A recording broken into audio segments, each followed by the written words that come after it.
হে everyone, আসসালামু আলাইকুম। আমি ফারজানা ইভাস ক্রিয়েটিভ মাইন্ডে আপনাদের সবাইকে স্বাগতম। আজকে আমি দেখাবো আমার হাতের এই সুন্দর চুড়িগুলো আমি কিভাবে তৈরি করেছি। তাহলে চলুন আমার এই হ্যান্ডমেড ব্যাঙ্গলস বানানোর রেসিপিটা দেখে আসি। সাধারণত এ ধরনের কাজে প্লাস্টিকের চুড়ি ব্যবহার করা হয়, কিন্তু আমার কাছে অ্যাভেলেবল না থাকায় আমি এখানে কাচের চুড়ি ব্যবহার করেছি। আমি প্রথমে একটি চুড়ির সাথে আরেকটি চুড়ি P6000 আঠার মাধ্যমে অ্যাটাচ করে নিচ্ছি। আমি এখানে 5টি চুড়ি তৈরি করেছি, 2টি হলো মোটা চুড়ি আর 3টি হলো চিকন চুড়ি। আমার এখানে মোটা চুড়ি তৈরি করতে 4টি সিঙ্গেল কাচের চুড়ি লেগেছে, আর চিকন চুড়ি তৈরি করতে 2টি সিঙ্গেল কাচের চুড়ি লেগেছে। আঠার মাধ্যমে চুড়িগুলোকে অ্যাটাচ করার পর এগুলোকে খুব ভালো করে শুকিয়ে নেব।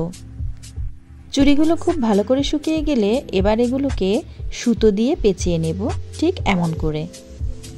আমি এখানে ম্যাজেন্টা কালারের সুতি সুতো ইউজ করেছি। আপনারা চাইলে রেশমি সুতো কিংবা বিভিন্ন প্রিন্টের কাপড় দিয়েও এই কাজটি করে নিতে পারেন।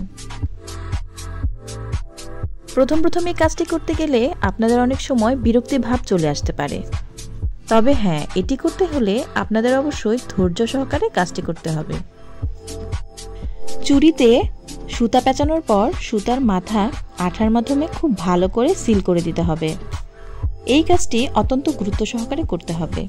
চুড়িতে সুতা পেঁচানো শেষ হলে এবার পালা ডেকোরেশনের। আমি এখানে ফেভিকল আঠার মাধ্যমে গোল্ডেন কালারের স্টোন বসিয়ে নিচ্ছি।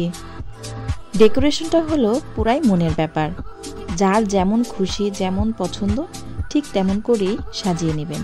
এটার কোনো ধরাবাঁধা নিয়ম নেই।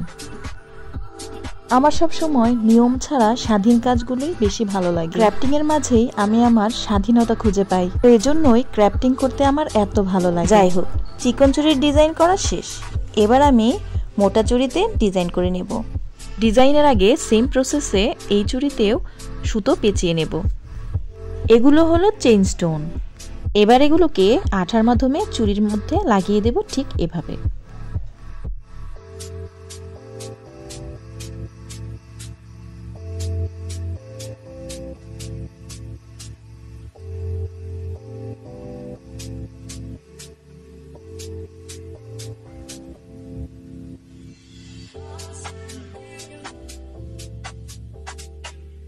চেইন স্টোন লাগানো হয়ে গেলে এবার এতে গোল্ডেন কালারের স্টোন বসিয়ে দেব। এভাবে সবগুলো চুড়িতে স্টোন বসানোর পর এর লুকটা আরো গর্জিয়াস লাগছে।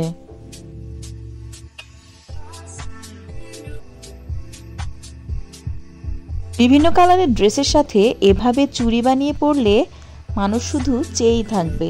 আমার আজকের এই ভিডিওটি আপনাদের কাছে কেমন লেগেছে তা অবশ্যই কমেন্টে জানাবেন। ভিডিওটি ভালো লাগলে অবশ্যই ফলো, লাইক, শেয়ার, সাবস্ক্রাইব করতে ভুলবেন না। ধন্যবাদ।